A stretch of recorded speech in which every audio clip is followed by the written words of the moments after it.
All right, let's continue to talk about polynomial function and its characteristic. So polynomial function, let's talk about end behavior of polynomial function, right? So polynomial function and behavior.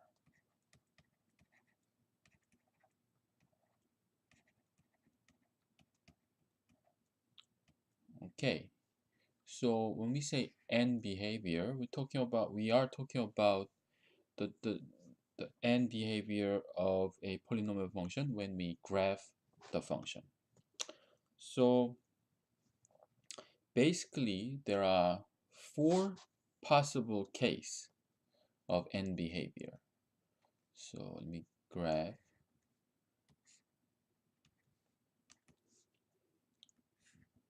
four different graphs.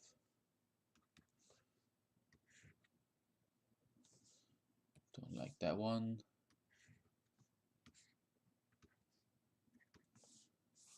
And another one. Okay. So let's pretend that these are perfect straight line, and it's possible to have the both side goes up like this, both end, the left end, the right end. And it's possible to have the both end goes down like that. And it's possible to have the left side goes down, the right side goes up, and also it's possible to have the left side goes up, right side goes down like this.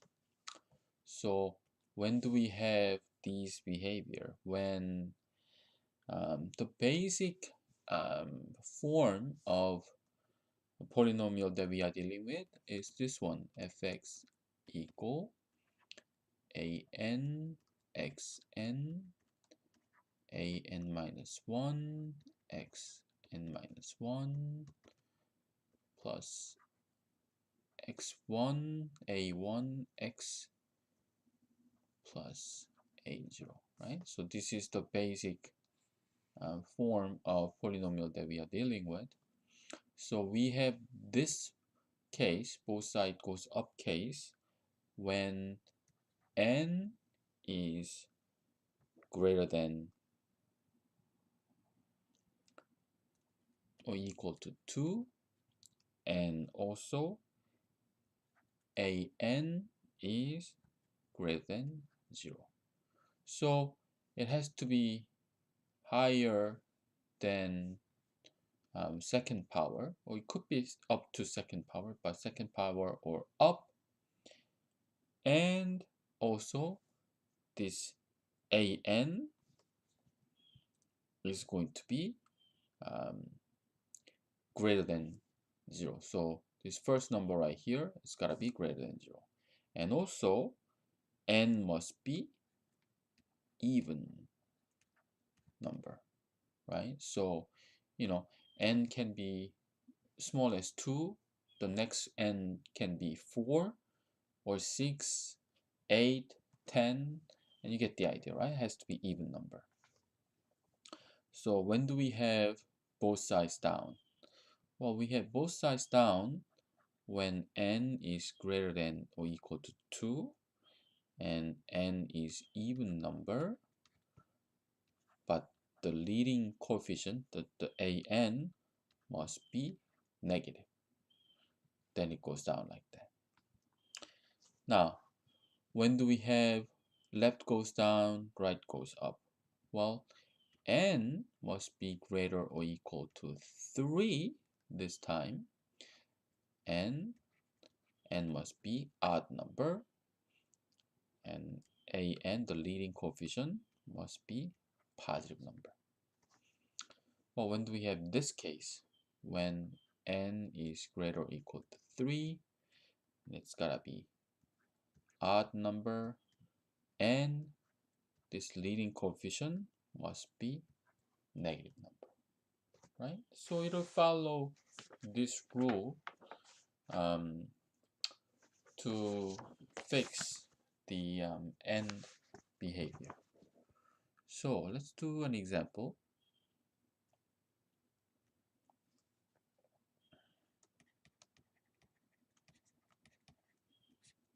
Let's do an example. Let's say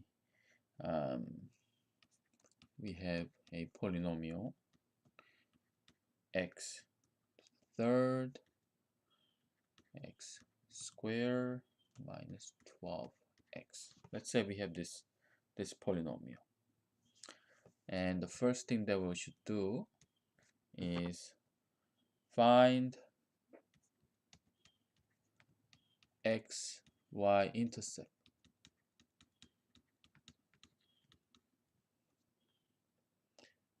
of f. Okay, so let's talk about the end behavior though. End behavior of this. Let's say we have n being 3 and it's odd number, so it's gotta be this case or this case. But look at the leading coefficient here, which is 1. So it's gotta be a positive case, so it should be this case. So we are expecting left side goes down, right side goes up type of behavior for this function, right? For this function.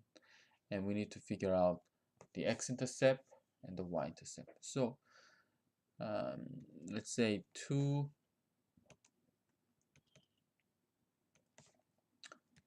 find x-intercept, we let y equal 0, or in this case, fx equal 0. So we have x to the third plus x squared minus 12x equal 0, right? Because this becomes 0, then we left with this part only. So then we need to solve this. Now, the first thing that I'll do, I'll factor out the x, because I see x, x, x everywhere. If I factor out the x, then it's going to be square x minus 12 equal 0. And I think I can factor this part again once more. So it'll be x. If I factor it, set it up like that, x, x, add it to be 1 multiplied to be negative 12. So it must be positive 3. No, not positive 3. It's going to be positive 4, negative 3, like this. All right. So this is parentheses. It looks like the x, but this is parentheses, and that's a parentheses. Right? Okay, equal 0. So from here, we have x equal 0. Now from here, we have x equal. I'm trying to figure out what value of x will make this entire thing equal 0, right? That's what we tried to figure it out. So if I put negative 4 plus 4 cancels out to be 0, makes everything equal to 0. From here, we have x equal 3. Now, we need to figure out the y value, right? Y value as well. Well, that's for later, but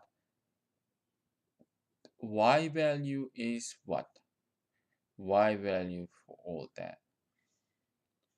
What do you think is the y value? The fx value. Fx value, the y value is 0, right? That's how we set it up. To figure out the x-intercept, we let this equal to 0. So in terms of the x and y pair, x equals 0, y equals 0. From here, x equals negative 4, y equals 0. From here, x equals 3, y equals 0, right? So we have this x-intercept, right? This x-intercept. Okay, now let's find the y-intercept. To find y-intercept,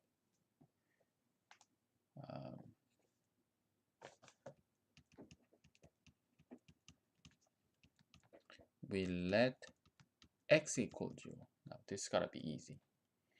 So let me rewrite the original function fx equal x to the cube plus x squared minus 12x, right?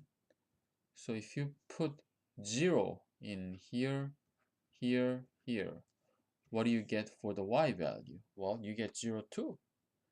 So y value is equal to 0, right? So what the y-intercept? 0, 0. Okay.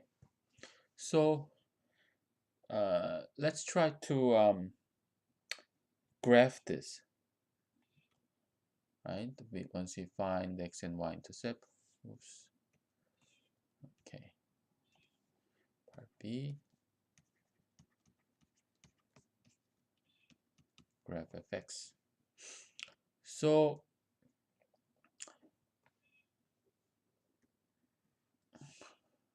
it's kind of difficult. Try again. Okay, that's better. Let's see. Okay, so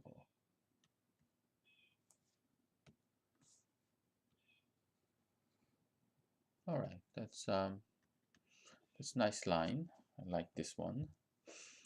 Now, as we can see, this is our x-intercept. So where would that be? That would be right here. And let's say if that's -4 right there, and if that's 3 right there, and y-intercept is same place right here. And let's talk about the end behavior for this function, right? Maybe write it in here. So we have fx x to the cube plus x squared minus 12x, right? So n being greater or equal to 3 and odd, right? And leading coefficient an in this case is going to be greater than 0. So n being greater than 3 and the leading coefficient greater than 0, left goes down, right goes up, right? Left goes down, right goes up. That's going to be our end behavior. So left goes down and it has to pass this point. So it's almost like going like this, right? And it's gonna hit this x-intercept at the same time y-intercept as well.